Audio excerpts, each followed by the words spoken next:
ಕಾವ್ಯ stories YouTube ಚಾನಲ್ಗೆ ಸ್ವಾಗತ. ಹೃದಯದರಸಿ ಧಾರಾವಾಹಿಯ 49ನೇ ಸಂಚಿಕೆ.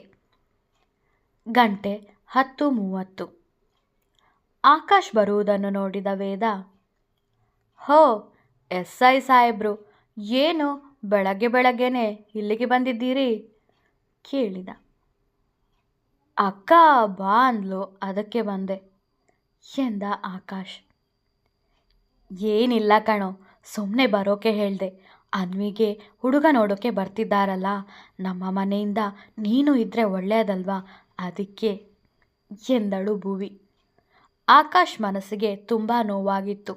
ಆದರೂ ಅದನ್ನು ತೋರಿಸಿಕೊಳ್ಳದೆ ನಗು ಮುಖ ಹೊತ್ತಿದ್ದ. ಆಕಾಶ್, ನೀನು ಬಂದಿದ್ದು ಖುಷಿ ಆಯಿತು ಕಣೋ. ನೀನು ಹುಡುಗನ ನೋಡುವಂತೆ.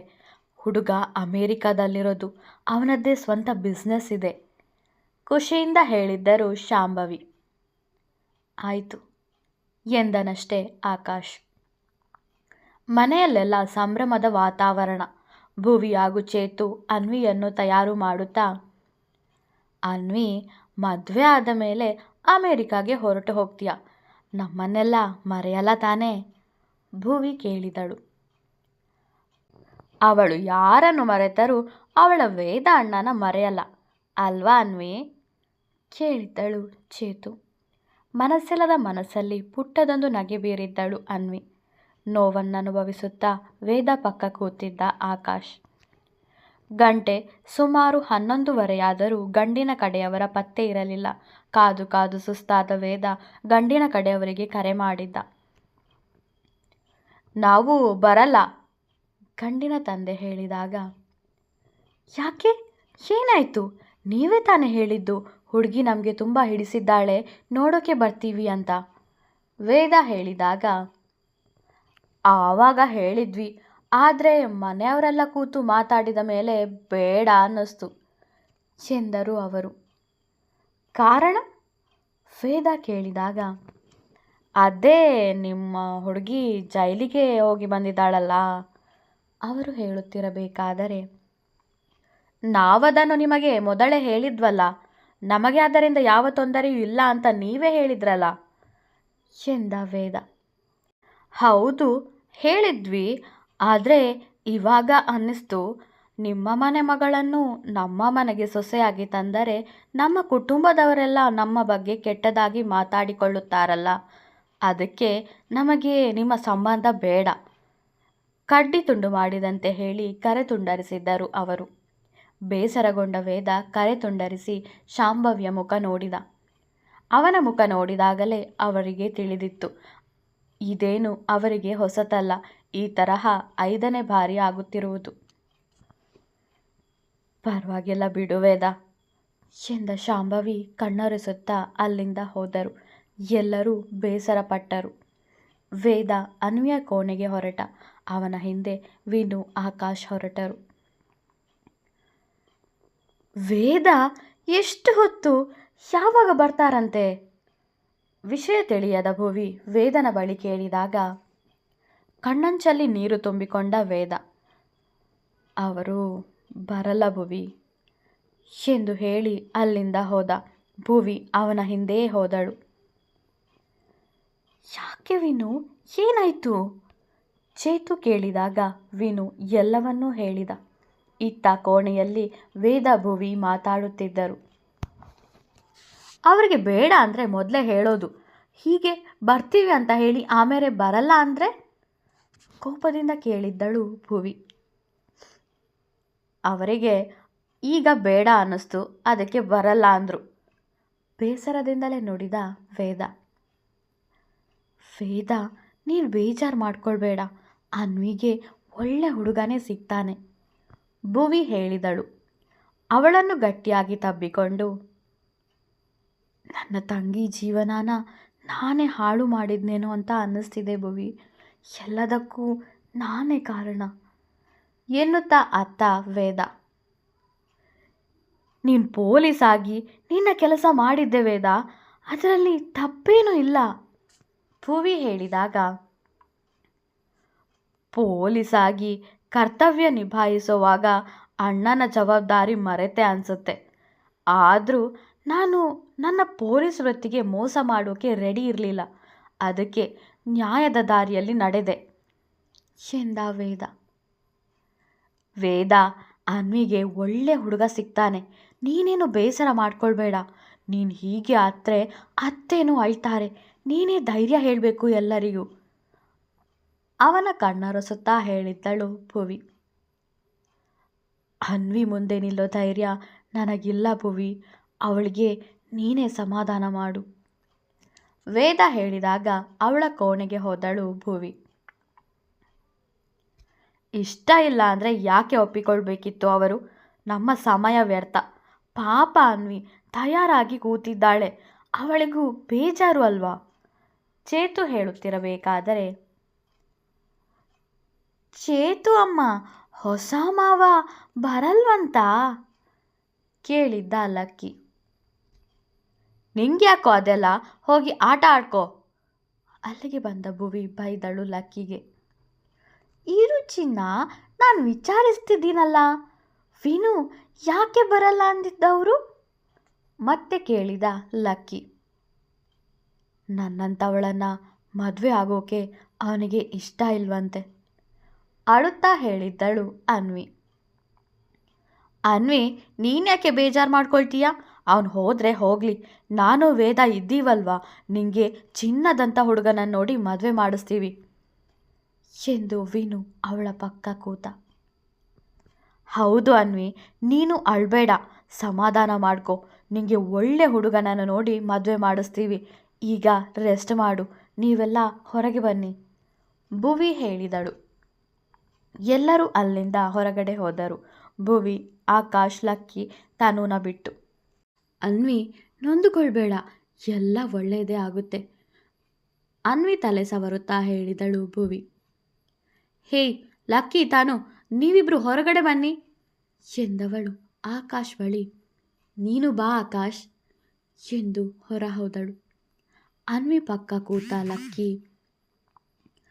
ಅತ್ತೆ, ನೀನು ನೋಡೋಕ್ಕೆ ಚೆನ್ನಾಗೇ ಇದ್ದೀಯಾ, ಆದರೂ ಆ ಹೊಸ ಮಾವ ಯಾಕೆ ನಿನ್ನ ಬೇಡ ಅಂದಿದ್ದು ಲಕ್ಕಿ ಕೇಳಿದಾಗ, ಅವರಿಗೆ ನಾನು ಬೇಡ ಅಂತೆ ಎಂದಳು ಅನ್ವಿ. ಹಾಗಿದ್ರೆ ಅವನೇ ಸರಿ ಇರಲ್ಲ ಬಿಡು, ನೀನು ಯಾಕೆ ಆಯ್ತೀಯ? ವಿನು ಹೇಳಲಿಲ್ವಾ ನಿಂಗೆ ಚಿನ್ನದಂಥ ಹುಡುಗನನ್ನು ತಂದು ಮದುವೆ ಮಾಡಿಸ್ತೀನಿ ಅಂತ? ಬಹುಚ್ಚ ಅವನು ಚಿನ್ನ ಮಾಡೋನನ್ನು ತಂದು ಮದುವೆ ಮಾಡಿಸ್ತಾನೆ ಅನಿಸುತ್ತೆ ಲಕ್ಕಿ ಹೇಳಿದಾಗ. ಲಕ್ಕಿ, ಅವರು ಹಾಗೆ ಹೇಳಿದ್ದಲ್ಲ, ಚಿನ್ನದಂಥ ಗುಣ ಇರೋ ಹುಡುಗನನ್ನು ತಂದು ಮದುವೆ ಮಾಡಿಸ್ತೀನಿ ಅಂತ, ಅಂದರೆ ಒಳ್ಳೆ ಹುಡುಗನ ಜೊತೆಗೆ ಮದುವೆ ಮಾಡಿಸ್ತೀವಿ ಅಂತ ಎಂದ ಆಕಾಶ್. ಆಕಾಶ್ ಮುಖ ನೋಡಿದ ಲಕ್ಕಿ.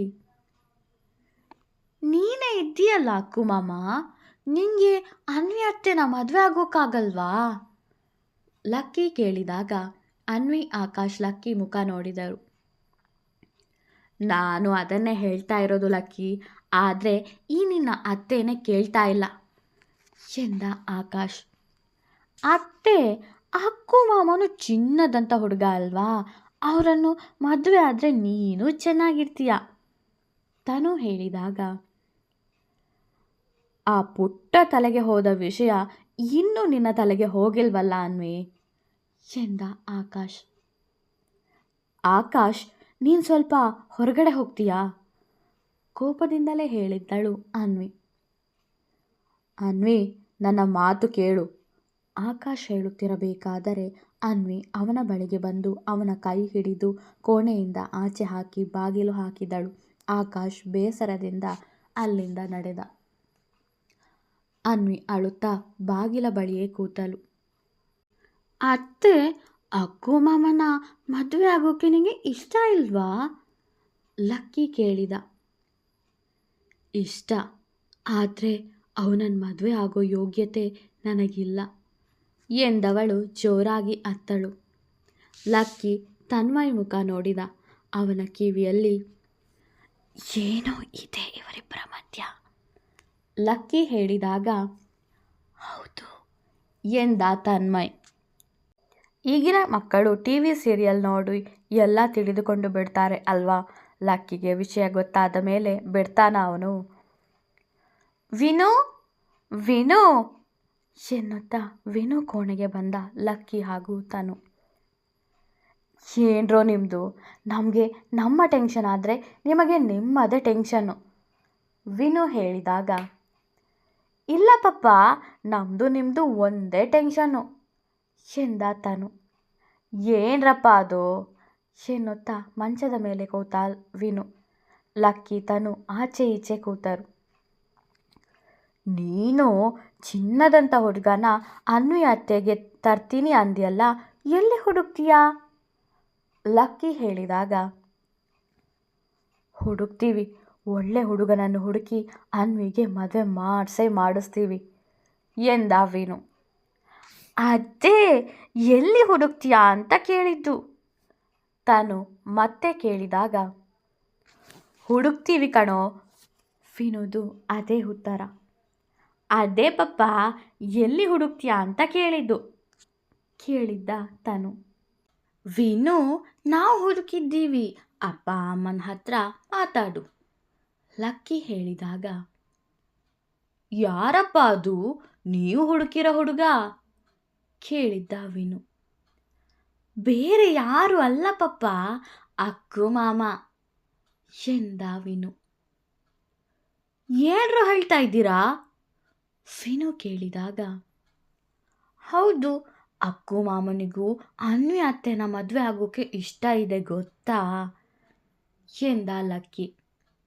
ನಿಜವಾಗ್ಲೂ ವಿನು ಕೇಳಿದಾಗ, ನಮ್ಮ ಮುಂದೆನೇ ಹೇಳಿದ್ರು, ನನಗೆ ನಿನ್ನ ಅತ್ತೆನ ಮದುವೆ ಆಗೋಕ್ಕೆ ಆಸೆ ಇದೆ, ಆದರೆ ನಿನ್ನ ಅತ್ತೆನೇ ಒಪ್ಪಿಕೊಳ್ತಾ ಇಲ್ಲ ಅಂತ ಹೇಳಿದ್ರು ತನು ಹೇಳಿದ. ಅಂದರೆ ಆಕಾಶ್ ಅನ್ವಿನ ಇಷ್ಟಪಡ್ತಾ ಇದ್ದಾನ ಯೋಚಿಸುತ್ತಾ ಕೂತ ವಿನು. ಬಾ ಅಪ್ಪನ ಹತ್ರ ಮಾತಾಡು ಎಂದು ಲಕ್ಕಿ ತನು ವಿನು ಕೈ ಹಿಡಿದು ಎಳೆಯುತ್ತಿರಬೇಕಾದರೆ, ಇಲ್ಲ, ನಾನೆಲ್ಲಿಗೂ ಬರಲ್ಲ, ನಾನು ಯಾರ ಹತ್ರನೂ ಮಾತಾಡಲ್ಲ, ಈಗ ನನ್ನಿಂದ ಆಗಿರೋದೇ ಸಾಕು, ಪಾಪ ಭುವಿ ಒಂದು ಮಟ್ಟಿಗೆ ಎಲ್ಲಾನ ಸರಿ ಮಾಡ್ಕೊಂಡಿದ್ದಾಳೆ, ಮತ್ತೆ ನಾನದನ್ನು ಹಾಳು ಮಾಡೋದಕ್ಕೆ ತಯಾರಿಲ್ಲ ಎಂದ ವಿನು. ಯಾಕೆ ವಿನು, ಏನಾಯಿತು ಲಕ್ಕಿ ಕೇಳಿದಾಗ, ನೋಡು, ಈ ವಿಷಯನ ಯಾರ ಹತ್ರನೂ ಹೇಳಬೇಡ, ಇದನ್ನು ಇಲ್ಲಿಗೆ ಬಿಡು ಎಂದ ವಿನು. ಅದೇ ಯಾಕೆ ತನು ಕೇಳಿದಾಗ, ನಿಮ್ಮ ಅಪ್ಪ ಅಮ್ಮನ ಮದುವೆನ ನಾನೇ ಮಾಡಿಸಿದ್ದು, ಆದ್ದರಿಂದ ಭುವಿ ಹತ್ರ ಅವಳ ಅಪ್ಪ ಮಾತು ನಿಲ್ಲಿಸಿದ್ರು. ಶಾಂಭವಿ ಅಮ್ಮ, ಸುಧಾ ಅಮ್ಮ ಭುವಿ ಮೇಲೆ ಕೋಪ ಮಾಡಿಕೊಂಡ್ರು. ಆಮೇಲೆ ಪ್ರೇರಣಾ, ರಮ್ಯಾ ಇರೋ ಬರೋರಿಂದ ಎಲ್ಲ ಭುವಿ ವೇದಾಗೆ ತೊಂದರೆ ಆಯಿತು. ಹೇಗೋ ಭುವಿ ಎಲ್ಲವನ್ನು ಸರಿ ಮಾಡಿ ಎಲ್ಲರೂ ನೆಮ್ಮದಿಯಿಂದ ಇರೋ ಹಾಗೆ ಮಾಡಿದ್ದಾಳೆ. ಮತ್ತೆ ಎಲ್ಲ ದೂರ ದೂರ ಆದರೆ ಸರಿ ಮಾಡೋದು ತುಂಬ ಕಷ್ಟ ವಿನು ಹೇಳಿದ. ಮತ್ತೆ ಏನಾಗುತ್ತೆ ವಿನು ಎಂದ ಲಕ್ಕಿ. ಶಾಂಭವಿ ಅಮ್ಮ ಆಕಾಶ್ನ ಒಪ್ಪಿಕೊಳ್ತಾರಾ? ಆಕಾಶ್ ಅಪ್ಪ ಅನ್ವಿನ ಒಪ್ಪಿಕೊಳ್ತಾರಾ ವಿನು ಕೇಳಿದಾಗ, ಯಾಕೆ ಒಪ್ಪಿಕೊಳ್ಳಲ್ಲ ಕೇಳಿದ್ದ ಲಕ್ಕಿ.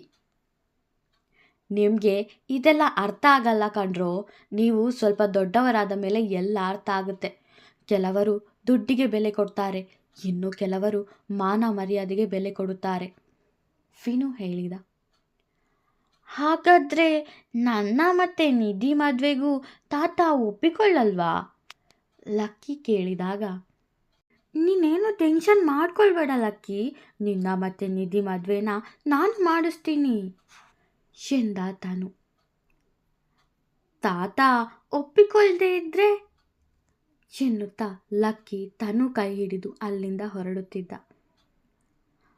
ಅವರನ್ನು ಒಪ್ಪಿಸಿ ಮದುವೆ ಮಾಡಿಸ್ತೀನಿ ಕಣೋ ಎನ್ನುತ್ತಾ ಅಲ್ಲಿಂದ ಹೋದರು ಇಬ್ಬರು. ಅವರಿಬ್ಬರನ್ನು ಕಂಡ ವಿನುಗೆ 20 ವರ್ಷದ ಹಿಂದೆ ವಿನು ವೇದನಿಗೆ ಭುವಿನ ಮದುವೆ ಮಾಡಿಸಿ ಕೊಡ್ತೀನಿ ಅಂದಿದ್ದು ನೆನಪಾಗಿ ನಗು ಮೂಡಿತ್ತು. ಮತ್ತೆ ಆಕಾಶ್ ಅನ್ವಿ ನೆನಪಾಗಿ, ಆಕಾಶ್ ಅನ್ವಿನ ಲವ್ ಮಾಡ್ತಾ ಇದ್ದಾನಾ? ಲಕ್ಕಿ ಹೇಳಿದ್ರು ನೋಡಿದ್ರೆ ಹಾಗೇ ಇತ್ತು. ವೇದ ಒಪ್ಪಿಕೊಳ್ಳುವನಾ? ಮನೆಯವರು ಒಪ್ಪಿಕೊಳ್ಳುವರಾ? ಆಕಾಶವಾಣಿಯಲ್ಲಿ ಒಪ್ಪಿಕೊಳ್ಳುವರಾ? ಈ ಅಪ್ಪ ಮಗ ಸಹಾಯ ಅಂತ ಬಂದು ಕೇಳೋದು ನನ್ನ ಹತ್ರನೇ. ಎಲ್ಲ ನನ್ನ ತಲೆ ಮೇಲೆ ಹಾಕಿ ಹೋಗ್ತಾರೆ. ನಾನು ಸರಿ ಮಾಡೋಕೆ ಒತ್ತಾಡಬೇಕು. ತಲೆ ಚಚ್ಚಿಕೊಂಡ ವಿನು.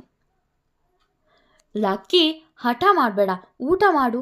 ಟೈಮ್ 9 ಆಯಿತು, ರಾತ್ರಿ ಆಗುದೆ, ಮಲ್ಕೊಳ್ಳಲ್ವಾ? ಊಟದ ಪ್ಲೇಟ್ ಹಿಡಿದು ಲಕ್ಕಿಗೆ ಊಟ ಮಾಡಿಸಲು ಪ್ರಯತ್ನಿಸುತ್ತಿದ್ದಳು ಭುವಿ.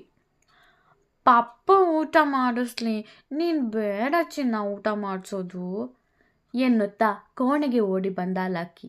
ಅವನ ಹಿಂದೆಯೇ ಊಟದ ತಟ್ಟೆ ಹಿಡಿದುಕೊಂಡು ಬಂದಳು ಭುವಿ. ಮಂಚದ ಮೇಲೆ ಬೇಸರದಿಂದ ಕೂತಿದ್ದ ವೇದ. ಲಕ್ಕಿ, ಅವನು ಕೂತಿದ್ದಾನಲ್ಲ, ಅವನಿಗೆ ತೊಂದರೆ ಕೊಡಬೇಡ, ಬಾ ನಾನು ಊಟ ಮಾಡಿಸ್ತೀನಿ ಭುವಿ ಹೇಳಿದರು. ಅವನು ಕೇಳದೆ ವೇದನ ತೊಡೆ ಮೇಲೆ ಕೂತ ಲಕ್ಕಿ. ಭುವಿ, ಕೊಡು, ನಾನೇ ಊಟ ಮಾಡಿಸ್ತೀನಿ ಎಂದವನು ಅವಳ ಕೈಯಿಂದ ಪ್ಲೇಟ್ ತೆಗೆದುಕೊಂಡು ಲಕ್ಕಿಗೆ ಊಟ ಮಾಡಿಸತೊಡಗಿದ. ಅಪ್ಪ ಊಟ ಮಾಡಿಸಿದ್ರೇನಾ ಗಂಟ್ಲಲ್ಲಿ ಇಳಿಯೋದು? ಭುವಿ ಕೇಳಿದಾಗ, ಹೌದು, ಪಪ್ಪ ಊಟ ಮಾಡಿಸಿದ್ರೆ ತುಂಬ ಟೇಸ್ಟಿಯಾಗಿರುತ್ತೆ. ನಿಂಗೆ ಬೇಕಾದರೆ ನೀನು ನಿಮ್ಮಪ್ಪನ ಹತ್ರ ಊಟ ಮಾಡಿಸೋಕೆ ಹೇಳು ಲಕ್ಕಿ ಹೇಳಿದಾಗ ಭುವಿ ಮುಖ ಸಣ್ಣದಾಗಿತ್ತು. ಲಕ್ಕಿ, ಹಾಗೆಲ್ಲ ಹೇಳೋ ಹಾಗಿಲ್ಲ ಎಂದ ವೇದ. ಮತ್ತೆ ತಾತ ಯಾಕೆ ಇಲ್ಲಿಗೆ ಬರೋದೇ ಇಲ್ಲ? ನಿಮ್ಮಿಬ್ಬರ ಮೇಲೆ ಕೋಪನಾ ಲಕ್ಕಿ ಕೇಳಿದಾಗ, ಹಾಗೇನು ಇಲ್ಲ ಲಕ್ಕಿ ಎಂದ ವೇದ. ಗೊತ್ತು ನನಗೆ, ನೀವಿಬ್ಬರು ಮದುವೆ ಆಗಿರೋದು ಆ ತಾತನಿಗೆ ಇಷ್ಟ ಇಲ್ಲ, ಅದಕ್ಕೆ ಅವರಿಲ್ಲಿಗೆ ಬರಲ್ಲ. ಅಜ್ಜಿ ಮತ್ತು ಅಕ್ಕು ಮಾಮ ಮಾತ್ರ ಬರ್ತಾರೆ ಅಲ್ವಾ ಲಕ್ಕಿ ಕೇಳಿದಾಗ, ವಿನು ಹೇಳದ್ನಾ ಕೇಳಿದ ವೇದ. ಇಲ್ಲ, ನನ್ನ ಸೂಪರ್ ಪವರ್ನಿಂದ ಕಂಡುಹಿಡಿದೆ ಲಕ್ಕಿ ಹೇಳಿದ. ಭುವಿ ಅಲ್ಲಿಂದ ಎದ್ದು ಹೋದಳು. ನೋಡು, ಅಮ್ಮಗೆ ಅವರಪ್ಪ ಊಟ ಮಾಡಿಸಲ್ಲ ಅಂತ ಬೇಜಾರಾಯಿತು. ಹಾಗೆ ಬೇರೆಯವರಿಗೂ ತಾತ ಈ ಮನೆಗೆ ಬರದೇ ಇರೋದ್ರಿಂದ ಕಷ್ಟ ಆಗ್ತಾ ಇದೆ. ಈಗ ತಾತನ ಹತ್ರ ನೀನು ಮಾತಾಡ್ತೀಯೋ ಅಥವಾ ನಾನೇ ಮಾತಾಡ್ಲೋ ಲಕ್ಕಿ ಕೇಳಿದಾಗ, ಲೋ, ಅವ್ರು ನನ್ನ ಮಾತು ಕೇಳಲ್ಲ, ತುಂಬ ಸಲ ಟ್ರೈ ಮಾಡಿದ್ದೀನಿ ಎಂದ ವೇದ. ವೇದ ಕಿವಿ ಬಳಿ ಹತ್ತಿರಕ್ಕೆ ಬಂದ ಲಕ್ಕಿ, ಅಕ್ಕೋ ಮಾಮಗೆ ಅನ್ವಿ ಅತ್ತೆ ಅಂದರೆ ಇಷ್ಟ ಪಿಸುಗುಟ್ಟಿದ್ದ. ಹೌದಾ, ನಿಂಗೆ ಯಾರು ಹೇಳಿದ್ದು ವೇದ ಕೇಳಿದಾಗ, ಅವರಿಬ್ಬರು ಮಾತಾಡಿದ್ದು ಕೇಳಿಸ್ಕೊಂಡೆ ಮತ್ತೆ ವೇದನ ಕಿವಿ ಬಳಿ ಪಿಸುಗುಟ್ಟಿದ್ದ ಲಕ್ಕಿ. ಹೋ, ಹೀಗೆಲ್ಲ ವಿಷಯ ಇದೆಯಾ ಮನಸ್ಸಲ್ಲೇ ಮಾತಾಡಿದ್ದ ವೇದ. ಸಮಯ ಸುಮಾರು 1 ಗಂಟೆ. ಜೋರಾಗಿ ಬಾಗಿಲು ಬಡಿಯುವ ಸದ್ದು ಕೇಳಿದಾಗ ಶಾಂಭವಿ ಬಂದು ಬಾಗಿಲು ತೆರೆದರು. ಬಂದಿದ್ದು ಬೇರೆ ಯಾರೂ ಅಲ್ಲ, ಅವರ ಸುಪುತ್ರ ಧ್ರುವ.